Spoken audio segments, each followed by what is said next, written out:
En entendant les paroles de Madame Hermite, les yeux de Lumian s'illuminèrent soudainement. Les coins de sa bouche se sont progressivement relevés, son sourire devenant assez éclatant. Que puis-je faire pour aider? Trèves, quartier de la cathédrale.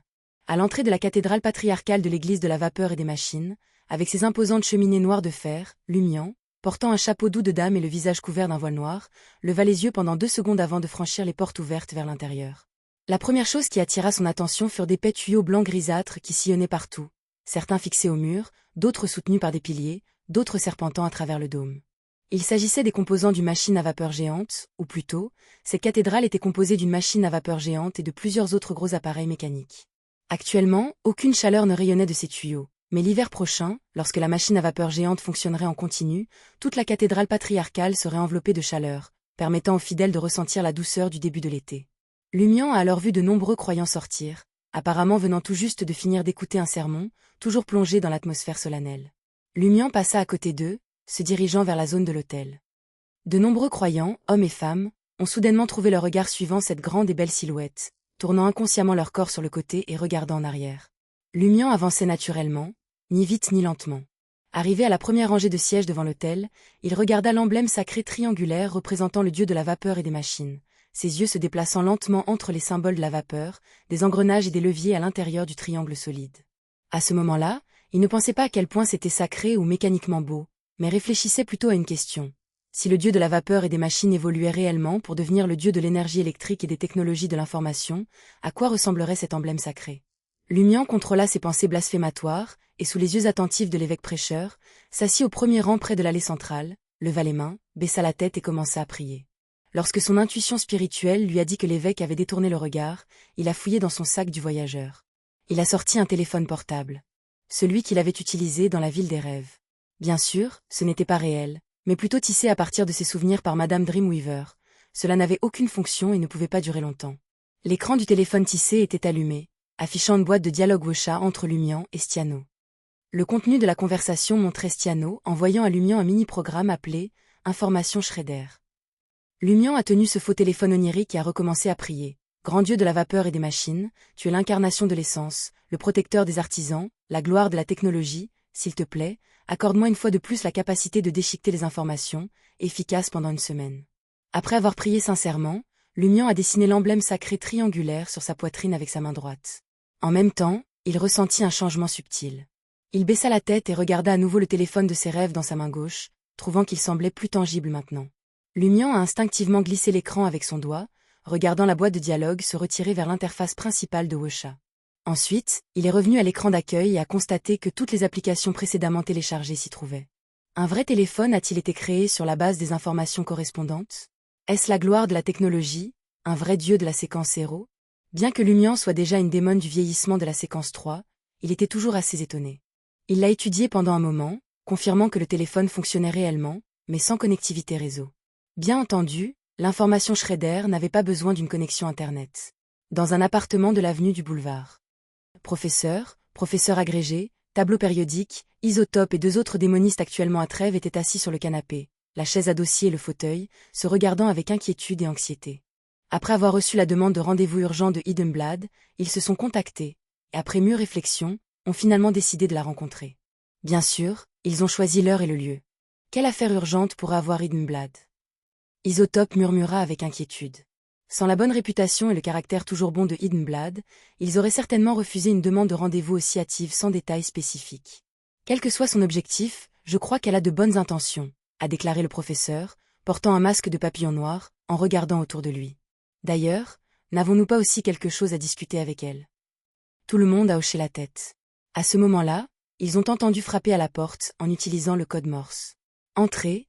Tous les membres de la société de recherche sur les babouins aux cheveux bouclés présents ont redressé le dos. Non seulement Hiddenblad est entré, vêtu de sa tenue d'assassin, mais avec la capuche baissée, révélant ses traits frappants, mais aussi Ella, habillée en Black Widow. Madame Ella, vous êtes là aussi? Le tableau périodique et d'autres se sont levés simultanément. Écoutez ça, vous m'avez jamais appelé, madame. Même si Franca se plaignait intérieurement, elle n'était pas vraiment bouleversée. Trop de « madame » lui donnerait la chair de poule. Ella hocha légèrement la tête et répondit. Je suis ici pour me porter garant de Hiddenblad et gérer les conséquences. Le professeur et les autres tournèrent immédiatement leur regard vers Franca. Cette fois, Ils étaient tous captivés par les traits de la déesse du vieillissement, momentanément incapables de détourner le regard. Franca se dirigea vers la cheminée où aucun charbon de bois ne brûlait et sourit au professeur et aux autres. « S'il vous plaît, asseyez-vous. En fait, je suis ici aujourd'hui pour demander votre aide. Écoute, j'ai même montré mon visage pour t'aider à me faire davantage confiance. » Le professeur, qui s'était rassis, a demandé avec perplexité. « Hiddenblad, vous êtes déjà un demi-dieu, en quoi pourrions-nous vous aider ?» Franca jeta un coup d'œil à Ella, attendit qu'elle hoche la tête, attendit que la nuit dehors semble plus profonde, puis dit avec un sourire au professeur agrégé, Isotope et aux autres. « Voudriez-vous résoudre complètement le problème du sage caché qui vous gave de connaissances ?» Le résoudre complètement? Le professeur était une femme plutôt calme, mais même elle ne pouvait s'empêcher de laisser échapper. C'était quelque chose qu'ils n'avaient jamais cru possible, non? Ils en avaient fantasmé quand ils étaient faibles et ignorants. Comment le résoudre complètement? Pouvons-nous vraiment aider? Le tableau périodique, qui avait déjà clairement dit à Franca qu'elle était membre de l'ordre ascétique de Moïse, a demandé à plusieurs reprises. Même si elle n'avait pas beaucoup d'espoir, même si ce n'était qu'une paille flottant sur l'eau, elle voulait le saisir. Les autres warlocks présents partageaient le même état d'esprit. Franca ne répondit pas immédiatement, les regardant poser une question après l'autre. Finalement, le professeur, aux lèvres pâles et au teint quelque peu pâle, sourit amèrement et dit « Hiddenblad, en fait, nous nous préparions à vous consulter à ce sujet. » Et plus tôt, Moldus nous a dit que la petite place rituelle à l'entrée du 3e niveau des catacombes contenait des restes de pouvoir divin qui pouvaient bloquer la plupart des influences extérieures. Cela nous a vraiment énormément aidés, et a même sauvé beaucoup de nos vies. Sinon, avec les infusions de connaissances de plus en plus fréquentes et folles du sage caché, certains pourraient à peine s'accrocher, mais d'autres seraient probablement déjà partis. Ce que nous voulions vous demander, c'est, après avoir quitté Trêve, y a-t-il d'autres endroits où peut bloquer les infusions du sage caché, ou existe-t-il des moyens de réduire les effets négatifs? En effet, alors que d'autres sont réticents à quitter Trêve principalement pour des raisons émotionnelles, le professeur et d'autres ont un besoin pratique, un besoin de vie ou de mort. J'avais prévu que Lumian demande à Madame l'ermite si elle, en tant que seigneur sur la voie des démonistes, avait de bonnes méthodes pour boucher les oreilles, puis échanger contre cette méthode et le dire à tous les démonistes de la société de recherche. Mais maintenant, Franca se sentit soudain quelque peu émue. Puis, elle a souri et a dit au professeur et aux autres, « La solution est de tuer le sage caché. » « Vous, ne plaisantez pas, n'est-ce pas ?» demanda difficilement le professeur agrégé.